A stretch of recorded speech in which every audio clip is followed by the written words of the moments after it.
Welcome back to special focus. ఎక్కడ నెగ్గాలో కాదు ఎక్కడ తగ్గాలో తెలిసినోడు గొప్పోడు. భారత్ కు పర్ఫెక్ట్ గా సరిపోయే మాట ఇది. స్నేహితుడి దగ్గర తగ్గడం, శత్రువు మీద నెగ్గడం, ఇది ఇండియా తీరు. మాతో పెట్టుకోకు, దేనికైనా తగ్గేదేలే అన్నట్లు కనిపిస్తోంది భారత్.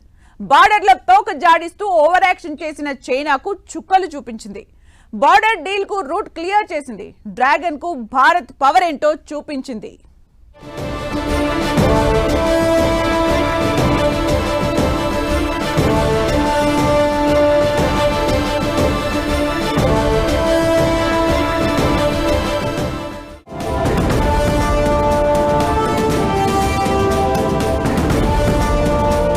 సరిహద్దుల్లో తోక ముడిచిన డ్రాగన్,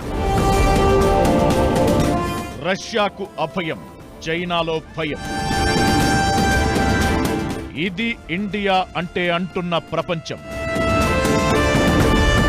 బలహీనుడిని బలవంతుడు భయపెట్టి బతకడం ఆనవాయితీనే. బలహీనుడు అనుకుని బలవంతుడితో పెట్టుకుంటేనే పళ్ళు రాలిపోయేది. ఇప్పుడు చైనాకు అదే జరిగింది.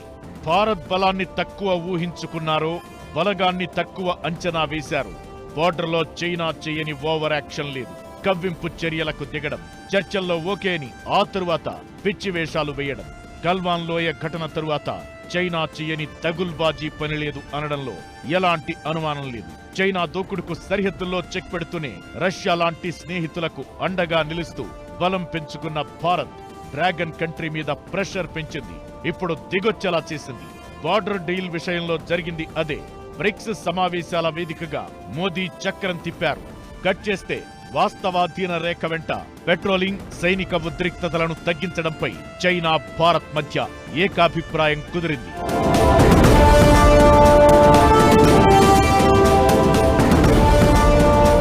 భారత్ చైనా సరిహద్దుల్లో వాస్తవాధీన రేఖ వెంట కొన్నేళ్లుగా వివాదం సాగుతోంది.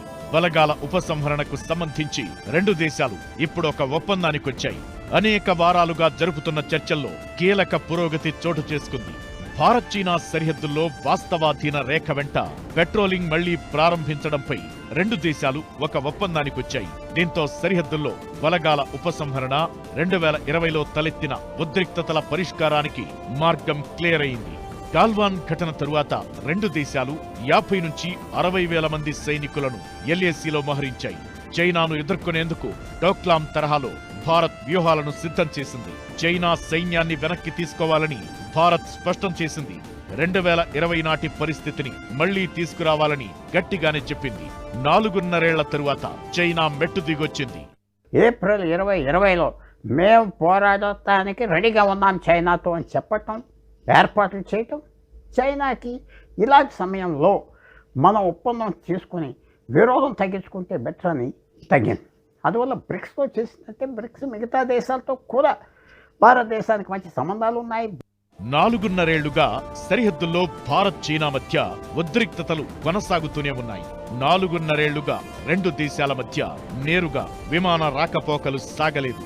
గాల్వాన్ ఘటనకు ముందు జిన్పింగ్ భారత్ లో పర్యటించారు.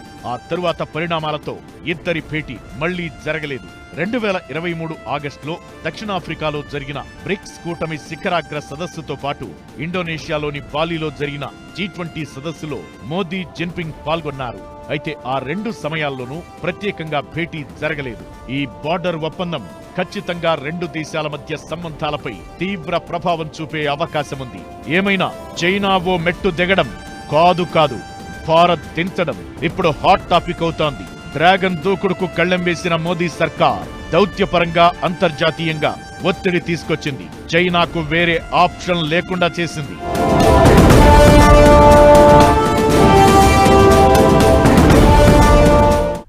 Back to 2020. India China border agreement లో అసలేముంది?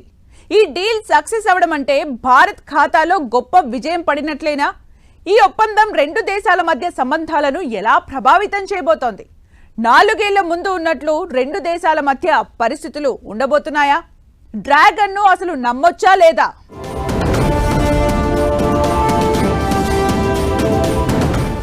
ఇండియా చైనా బార్డర్ అగ్రిమెంట్ లో ఏముంది?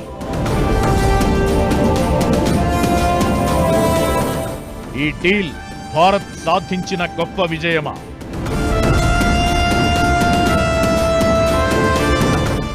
ఈ అగ్రిమెంట్ ప్రభావం రెండు దేశాలపై ఎంత?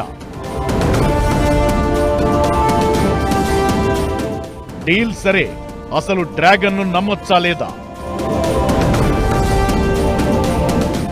17 సార్లు అధికారుల స్థాయి చర్చలు, 21 సార్లు సైనిక స్థాయి చర్చలు. గాల్వాన్ లోయ ఘటన తరువాత భారత్ చైనా మధ్య చాలా మీటింగ్స్ జరిగాయి. అయినా సరే ఈ 4 ఏళ్లు డ్రాగన్ చేసిన ఓవర్ యాక్షన్ అంతా ఇంతా కాదు. నిబంధనలకు అంగీకరించినట్లే నటించి ఆ తరువాత తోకజాడిస్తూ చైనా చెయ్యని దరిద్రపు వేషాలు లేవు. అలాంటి పరిస్థితుల మధ్య ఇప్పుడు బార్డర్ అగ్రిమెంట్ డీల్ ఓకే అయ్యిందంటే అది ఖచ్చితంగా భారత్ సాధించిన గొప్ప విజయమే. చైనా మీద అన్ని రకాలుగా ఒత్తిడి తీసుకువచ్చి ఈ ఒప్పందానికి గ్రీన్ సిగ్నల్ వేయించగలిగింది. ఎల్ఏసి వెంట స్టేటస్ కో పరిస్థితులకు 4 ఏళ్లుగా వ్యతిరేకిస్తూ వచ్చిన చైనా ఇప్పుడు దారిలోకొచ్చింది. సైనిక పరంగా, దౌత్యపరంగా ఈ సరిహద్దు ఒప్పందం భారత్కు భారీ విజయంగా మిగులుతుంది అనడంలో ఎలాంటి అనుమానం లేదు.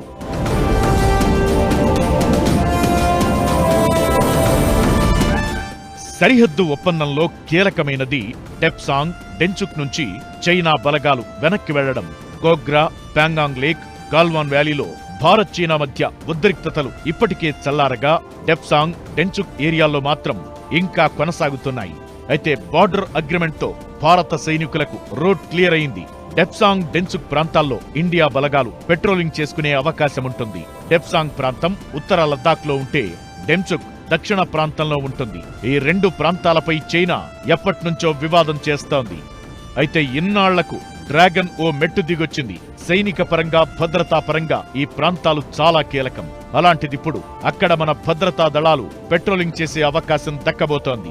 ఇది ఇండియాకు మరింత ప్లస్. ఎలక్షన్ ఎప్పుడైతే మోడీ గెలిచి మళ్ళీ ప్రధానమంత్రి అయ్యాడో చైనాలో ఆలోచన వచ్చింది. తర్వాత పరిస్థితులు రోజు రోజుకి చైనాకు వ్యతిరేకం అయిపోతుంది. అలాంటి విషయంలో చైనా అనుకున్న పని మోడీ చేశారు. రష్యా యుక్రెయిన్ యుద్ధంలో మోడీ అమెరికా, యూరోప్ పక్కన వెళ్ళిపోతారు. ఇంకా రష్యా ఫుల్ సపోర్ట్ ఇస్తుంది చైనాకి, అన్ని విధాలుగా పాకిస్తాన్తో కలుస్తారు అనే ప్లాన్ వేసుకుంటే మోడీ భారతదేశాన్ని న్యూట్రల్గా ఉంచి రష్యాను సపోర్ట్ చేశారు. అదే చోట సరిహద్దు ఒప్పందం భారత్ చైనా మధ్య వ్యాపార, వాణిజ్య సంబంధాలకు కూడా రూట్ క్లియర్ చేసే అవకాశాలు ఉన్నాయి. గాల్వాన్ లోయ ఘటన తరువాత చైనీస్ కంపెనీలు ఇండియాలో వ్యాపారం చేసుకోవడానికి చాలా ఇబ్బందులు పడ్డాయి. పెట్టుబడులకు సంబంధించి మోదీ సర్కార్ నిబంధనలు మార్చేసింది, కష్టమైన కండిషన్స్ పెట్టేసింది. దీనికి తోడు చైనాకు చెందిన టిక్ టాక్ లాంటి 300 యాప్లను బ్యాన్ చేసింది. చైనా మీద ఆర్థికంగా ఎన్ని రకాల ఒత్తిడులు తీసుకురావాలో అన్నీ అప్లై చేసింది కేంద్రం. భారత్తో చైనాకు ఒకప్పుడు మంచి వ్యాపార సంబంధాలు ఉండేవి. అసలే దివాళా తీస్తున్న ఆర్థిక వ్యవస్థ. ఇలాంటి సమయంలో భారత్తో కయ్యం కరెక్ట్ కాదనుకుందో ఏమో గాని చైనా దారిలోకొచ్చింది. సరిహద్దు అగ్రిమెంట్ కు ఓకే చెప్పేసింది. 4 ఏళ్లుగా భారత్ చైనా మధ్య డైరెక్ట్ గా విమానాలు కూడా నడవడం లేదు.